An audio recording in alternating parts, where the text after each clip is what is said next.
বড় আলুগুলো তোদের জন্য না, তোদের জন্য ওই নিচের পড়ে থাকা আলুগুলো। ছোট্ট মানুষ আলী সেই আলুগুলোই আনতে যায়, আর অন্যদিকে দেখা যায় যে ময়লা আলাও সেই সব দোকানের সামনে চলে এসেছে। সে আলীর রেখে যাওয়া সেই ছেঁড়া জুতোটিকে আবর্জনা মনে করে সে তার ময়লার ব্যাগে নিয়ে নেয়। আলী যখন দোকানিকে তার আলুর ব্যাগটি দেয়, দোকানি তার কাছে টাকা চায়। আলী তখন বলে যে টাকাটা খাতায় লিখে রাখুন, আম্মু পরে দিয়ে দিবে। তখন দোকানি কিছুটা রাগান্বিত স্বরে আলীকে বলে যে তোর মাকে বলবি যে খাতায় আর লেখার এক পরিমাণ জায়গা নেই, বাকি টাকাগুলো যত তাড়াতাড়ি সম্ভব দিয়ে দিতে। আলী মন খারাপ করে যখন দোকানের বাইরে আসে, তখন সে দেখতে পায় তার রেখে যাওয়া সেই জুতোটি আর সেখানে নেই। সে জুতোগুলো খুঁজতে থাকে, আর এর ফলে সেখানে থাকা সবজিগুলো মাটিতে পড়ে যায়। তখন দোকানি বাইরে এসে তাকে খুব ধমক দেয় এবং বলে যে গরিবের বাচ্চা, তুই এসব কি করলি? আলী কিছুটা ভয় পেয়ে সেখান থেকে দৌড়ে বাসায় চলে আসে। সে বাসার দরজা খুলতেই দেখতে পায় যে তার ছোট বোন জোহরা তার জন্যই অপেক্ষা করছে।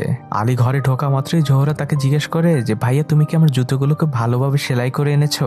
আলী কথাটা কিছুটা এড়িয়ে যায় আর জোহরাকে বলে যে তুই এই আলুগুলোকে ভালোভাবে ছিলে ফেল। জোহরা তখন আলীকে আবারও জিজ্ঞেস করে যে ভাই, আমার জুতোগুলো কই? তখন আলী কিছুটা কাঁদো কাঁদো চোখে জোহরাকে বলে, আমি তোর জুতোগুলোকে সেলাই করেছিলাম, কিন্তু আমি দোকানের বাইরে রেখে আলু কিনতে ঢুকেছিলাম, কিন্তু হঠাৎ বাইরে এসে দেখি তোর জুতোগুলো সেখানে নেই। জোহরা তখন কাঁদো কাঁদো চোখে বলে যে ভাইয়া, এসব তুমি কি বলছো? আমার ওই একটাই জুতো, আমি কাল থেকে কিভাবে স্কুলে যাব? আমার তো আর কোনো জুতো নেই, এমনকি আমাদের বাবারও সামর্থ্য নেই যে আমাকে আর একটা জুতো কিনে দেওয়ার। আলী তার বোনকে বলে, কাঁদিস না বোন, আমি তোর জুতো খুঁজে নিয়ে আসবো, কিন্তু তুই প্লিজ মাকে কিছু বলিস না।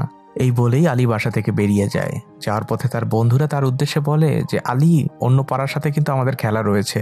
আলী কোনো উত্তর দেয় না। আলী সেই দোকানের সামনে চলে যায়, আর সে তার বোনের জুতোটাকে সেখানে আবারও খুঁজতে শুরু করে। আর তখনই দোকানি এসে তাকে আবারও ধমক দিয়ে সেখান থেকে তাড়িয়ে দেয়। আলী মন খারাপ করে বাসায় ফিরছিল, তখন তাদেরই পাড়ার রহিম চাচা তাকে কিছু মিষ্টি দিয়ে বলে, এগুলো তোমার বাবাকে দিয়ে বলবে যে সামনে অনুষ্ঠান রয়েছে, সে যেন এগুলোকে খুব ভালোভাবে গুঁড়ো করে। পরের দৃশ্যেই দেখা যায় যে আলীর বাবা সেই মিষ্টিগুলোকে গুঁড়ো করছিল। আর তখন আলীর মা আলীর বাবাকে বলে যে আজকেও বাড়িওয়ালা এসেছিল, সে ভাড়ার জন্য আমাদের সাথে অনেক খারাপ ব্যবহার করেছে। তখন আলীর বাবা আলীর মাকে বলে যে তুমি কেন ওই খারাপ লোকটির সাথে ঝগড়া করতে গিয়েছো, আমি ওনার সকল টাকা পরিশোধ করে দিব। এরপরই আলীর বাবা আলীকে ঝাড়তে শুরু করে। সে আলীকে বলতে থাকে যে তুই সারাদিন কোথায় ছিলি? তোর মা অনেক অসুস্থ, তুই তাকে কোনো সাহায্য না করে সারাদিন বাইরে টোটো করিস। গরিবদের সন্তানদের এত ঘোরাফেরা মানায় না। আলী বেচারা তার বাবার ঝাড়ি খেয়ে একদম থাওয়া মেরে বসে থাকে। বাচ্চা মেয়ে জোহরা যায় বাইরে তাদের কাপড় চোপড়গুলো নিয়ে আসতে। কাপড় নিয়ে ঘরে ঢোকার সময় সে বাইরে থাকা জুতোগুলোর দিকে তাকিয়ে থাকে, কারণ সে তো তার জুতোটিকে এখনো খুঁজে পায়নি। কাল কিভাবে সে স্কুলে যাবে তাও সে এখনো জানে না। জোহরা ঘরে ঢুকলে তার মা তাকে বলে যে তুমি তোমার বাবার জন্য একটু চা বানিয়ে নিয়ে আসো। লক্ষ্মী মেয়ে জোহরা তার বাবার জন্য চা বানিয়ে নিয়ে আসে। তার বাবা চা খেয়ে বলে যে আমার মায়ের হাতের বানানো চা সব থেকে বেস্ট। জোহরার বাবা জোহরাকে বলে যে মা, তুমি কি চায়ে চিনি দাওনি? তখন জোহরা বলে যে বাবা, আমাদের বাসায় তো চিনি অনেক দিন ধরেই নেই, কিন্তু তোমার কাছে এত চিনি, তুমি আমাদের একটু চিনি দিলে তো আমরা চা খেতে পারতাম। তখন জোহরার বাবা বলে যে এগুলো মসজিদের চিনি, তারা বিশ্বাস করে আমাদের কাছে দিয়েছে।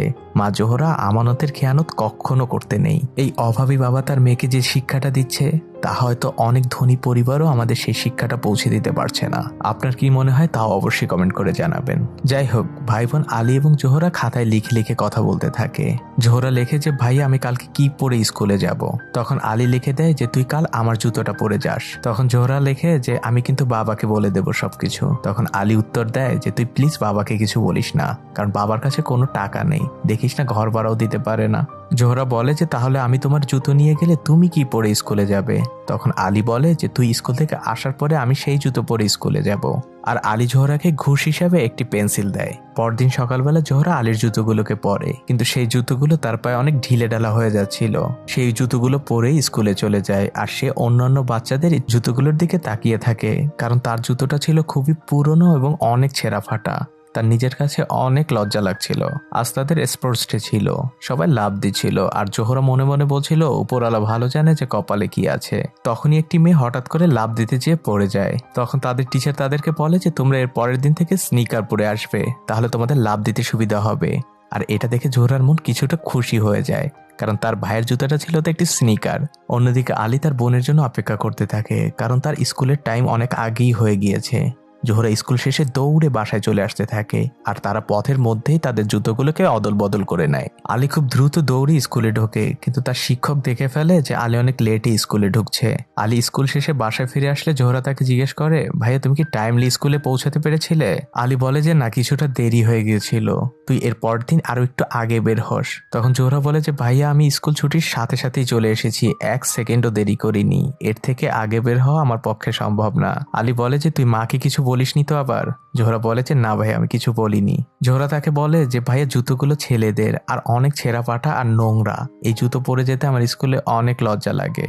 আসো আমরা দুজনে মিলে জুতোটাকে পরিষ্কার করি। এরপরে দুই ভাই বোন ওই জুতোটাকে খুব ভালোভাবে পরিষ্কার করতে থাকে। এত যত্ন নিয়ে তারা ওই জুতোটাকে পরিষ্কার করে দেখে মনে হচ্ছিল এই ছেঁড়া জুতোটাই তাদের কাছে লাখ টাকার বস্তু। ধোয়ার শেষে আলী জুতোগুলোকে রোদে শুকাতে দেয়। পরের দিকে দেখা যায় আলীদের পরিবার সবাই মিলে একসাথে খেতে বসেছে আর আলীর বাবা বলতে থাকে যে আজ আলী এবং জোহরা অনেক কষ্ট করেছে, ওদের একটু ভালো খেতে দাও। তখনই টিভিতে একটি জুতার বিজ্ঞাপন চলছিল। জোহরার চোখ সেদিকে চলে যায়। রাতের বেলা প্রচন্ড বৃষ্টি শুরু হয়। তখন জোহরা তার ভাইকে বলে যে ভাই আমাদের জুতোগুলো বাইরে রয়ে গিয়েছে। তারা দ্রুত দৌড়ে যেয়ে সেই জুতোগুলোকে নিয়ে আসে। পরদিন জোহরা যখন স্কুলে যাচ্ছিল সে একটি জুতোর দোকানের বাইরে দাঁড়িয়ে সুন্দর সুন্দর জুতোগুলোকে দেখতে থাকে। এরপরে সে স্কুলে চলে যায়। আজ জোহরাদের স্কুলে পরীক্ষা ছিল, কিন্তু সে বারবারই ঘড়ির দিকে তাকাচ্ছিল কারণ আলীর স্কুলের টাইম হয়ে যাচ্ছিল। জোহরা সময়ের অনেক আগেই দ্রুত অ্যান্সার করে খাতা জমা দিয়ে সেখান থেকে বেরিয়ে যায় আর সে প্রচন্ড জোরে দৌড়াতে থাকে। দৌড়তে দৌড়তে এক পর্যায়ে তার একটি জুতা খুলে ড্রেনে পড়ে যায়।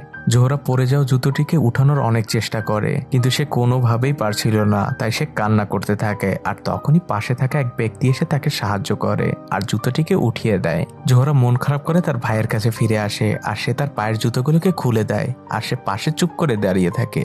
তখন আলী তাকে জিজ্ঞেস করে, কি রে, এত লেট হলো কেন তোর আজ? তখন জোহরা কাঁদতে থাকে আর বলতে থাকে যে আমি তোমার এই পচা জুতো পরে আর স্কুলে যাব না, আমার খুব খারাপ লাগে, মানুষ আমাকে নিয়ে হাসাহাসি করে, আমি আজই বাবাকে বলবো আমাকে একটি জুতো কিনে দিতে। তখন আলী বলে যে খবরদার এই কথা তুই বাবাকে কোনোভাবেই বলিস না, বাবার কাছে একটা টাকাও নেই, তুই বললে বাবা ধার করে তোকে কিনে দিবে। এরপরে আলী দৌড়ে তার স্কুলে চলে যায়। আলীর শিক্ষক আলীকে আটকায় আর বলে যে তোমার আজ এত লেট হলো কেন?